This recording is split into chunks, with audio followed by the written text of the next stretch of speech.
Hey, it's Candy. Did you know that I have a quiz to help coaches choose their niche? Yeah, I do. It's super popular and it has been taken more than 20,000 times. This is a fun quiz that takes you about 2 minutes to do, and it will probably give you way more clarity on choosing your best coaching niche. So now, whether you say niche or niche, it's going to work for you. And if you're a coach and you have been stuck in niche indecision, wondering what to do, then you should take my quiz and find out what you learn. You can take the quiz today at coachnichequiz.com. That's coachnichequiz.com. Okay, let's dive into this week's episode.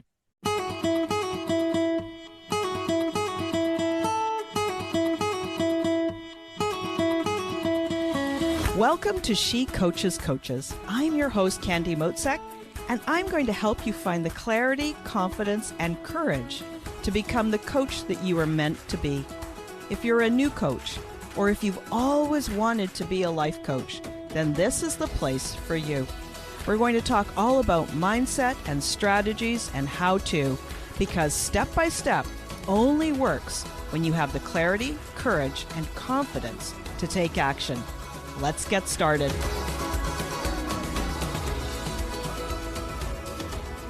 There, and welcome to the show. So happy to be back in the studio and record these solo episodes for you. I have been doing so many interviews. I've met amazing people, and I hope you've enjoyed those interviews that I've published on this podcast just as much as I've enjoyed doing them. And at the same time, I missed these solo episodes. I got a big list of episodes coming up. Every time I get an idea, I add it to my list, and that list has been growing. I probably have enough for about 6 months already. So last episode, I told you a little bit about my month in Mexico, but what I didn't tell you about was the beaches. So where we stayed was on the Pacific side, just south of Puerto Vallarta, in a little town called Boca de Tomatlan. My Spanish is terrible, so I'm sorry if I've mispronounced it. But one of the fun things about staying there is that you walk about 10 minutes down to the local beach, you hop on a water taxi, and they will take you to any one of the boat access only beaches that are further south. Now, some of those beaches are only 10 minutes away, and some of them are almost an hour away. But beautiful beaches, hardly anybody, and a great way to spend the afternoon.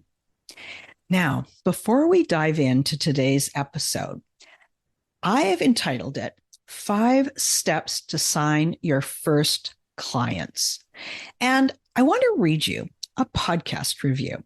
Here it is. Candy is the best. It didn't take many episodes for me to realize that I needed Candy in my life as a coach. She is everything that you'd imagine she'd be: caring, curious, kind, empathic, and wise.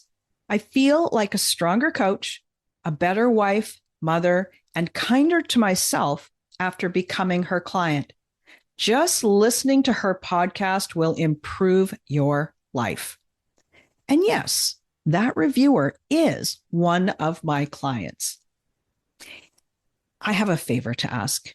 If you like this episode, please make sure to follow my show and share it with a friend. I really appreciate you helping me get the word out about She Coaches Coaches.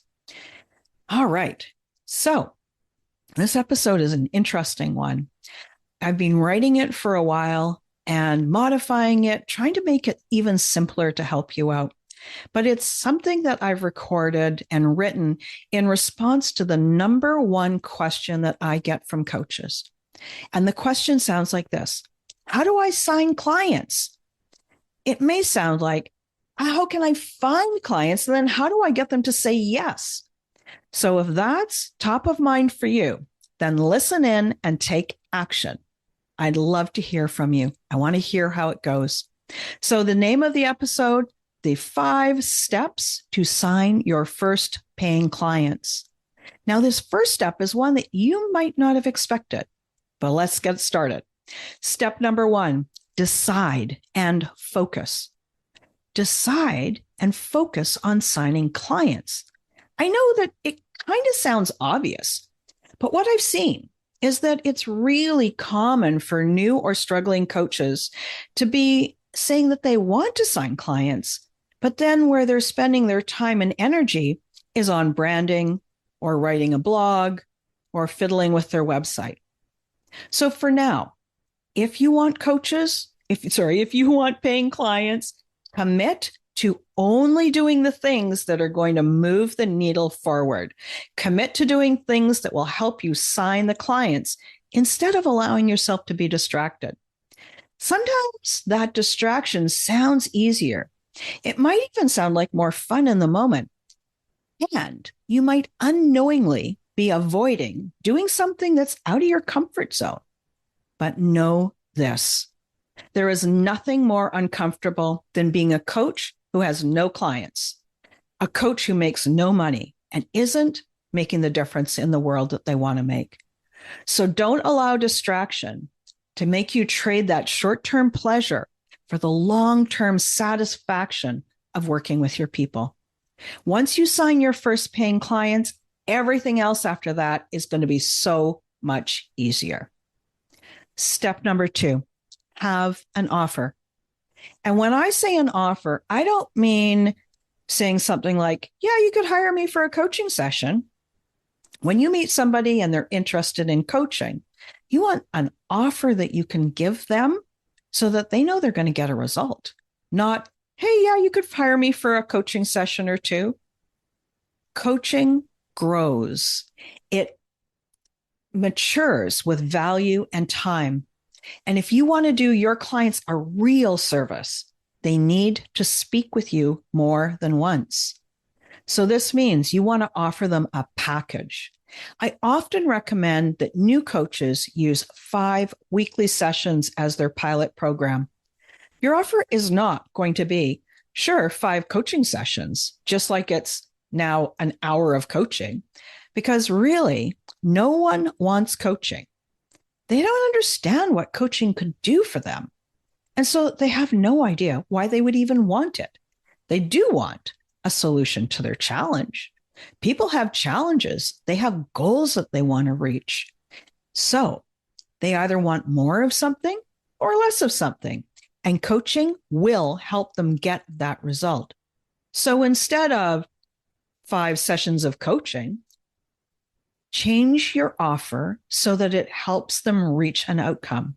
It could sound something like these examples.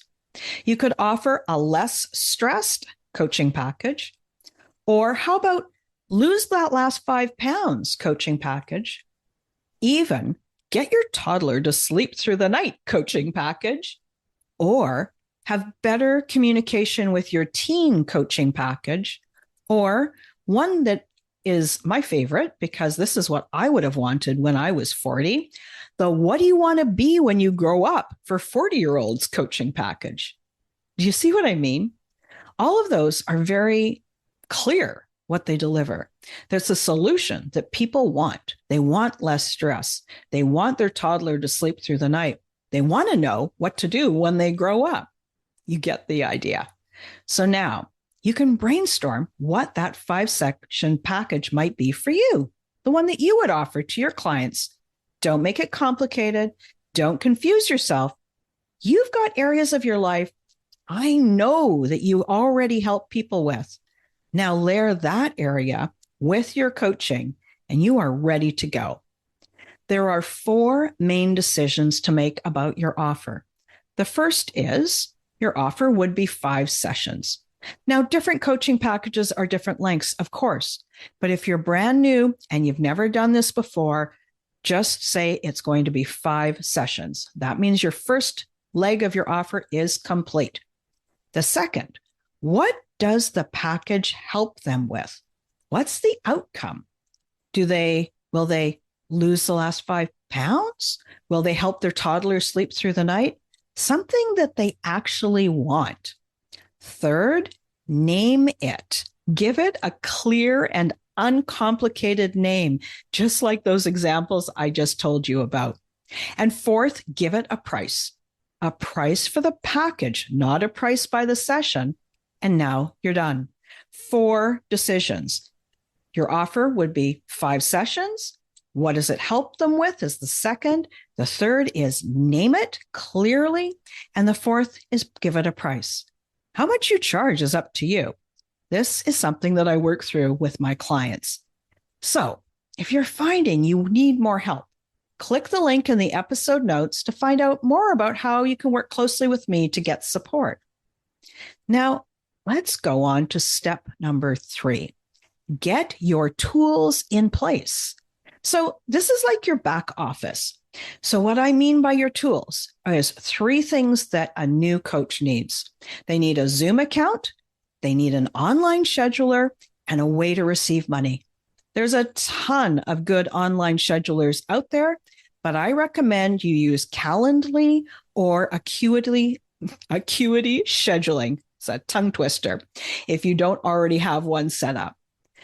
You don't want to spend time researching the tech. Just choose one and go. Those are both very good platforms and they will serve you for a long time.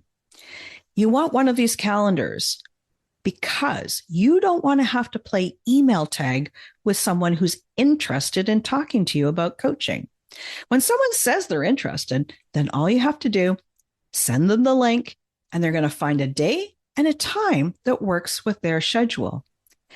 When you're setting up your calendar, you're going to choose your availability. What that means is what are the days of the week that you're going to coach and what hours within those days will you coach? And that is going to make it so easy for your potential clients to find a time to work with you. Next, for that online scheduler, I recommend that you create 3 appointment types. I told you we're getting into the details on this episode. The first is a coffee chat. That is a 15-minute quick get to know you call. It's perfect for somebody who just has a couple little questions. The second is a coaching experience, also known as a discovery call or a consult or a sample session. These are usually 30 to 45 minutes, and it's a way for somebody to experience coaching. And then if you decide that it's a great thing, you're going to offer to work with them. The third kind of appointment is a client coaching call. This is the appointment type that you're going to use with your clients who are going to coach with you. So that's it for the online schedulers. Now, you want to set up a Zoom account. Use the free version to begin with. I recommend that for new coaches, run your calls for about 45 minutes max. It's much preferable to do all of your coaching and your coffee chats and your consultations on Zoom or by phone at the start. And I'll tell you why. This is your business. And as much as you might love coaching and as much as you're dreaming about having this amazing business, the time that you spend driving or taking transit to go and meet people face to face is really fun. And that is great for networking and connecting with people. But when you are doing business, you are setting up coaching calls, you're setting up consultations, you're setting up these coffee chats to talk specifically about coaching. You don't want to spend that time commuting back and forth to the coffee shop. And the other thing is it can be hard to find a place that's private enough. So use Zoom for all your coaching places, for all your coaching calls. It's going to give you a confidential space to sit and speak with them. And who knows, you're probably going to be like me. You're going to probably be coaching people halfway around the world or on the other side of the country. So the third thing for your back office, getting your tools ready, is a way to receive money. The easiest way to do it to begin is a PayPal account. There are certainly other payment processors that work well, but it is a well-recognized payment processor. It's recognized internationally, and it is a safe place for services. It's going to give your potential client a feeling of safety, knowing that everything is going to be okay, and for you as well. You can also use PayPal to create invoices. Step number 4, you want to tell people that you are a coach and invite them to experience a coaching exercise. Tell them they're going to get clarity, a new perspective, and they'll have some actions to put into play. Notice you can ask them if you'd like a coaching experience And you can also ask them, you want to let them know what that coaching experience is like. This is a great way to expand your circle and practice your coaching. And you can also ask them who else they know that might like to experience this. You can connect with them by email, DM, phone, or when you see them in person. Your goal is to schedule as many of these coaching experiences or discovery calls as possible. Now, there's two reasons for that. One is that the more you do these discovery calls, the more confident you're going to feel, the more impact you're going to have. You're going to feel so much better being the coach face to face with a potential client. And the second reason to do as many discovery calls is even do them with people who would never be your client, like your sister or your grandma or your neighbor, because you want to help them experience coaching too.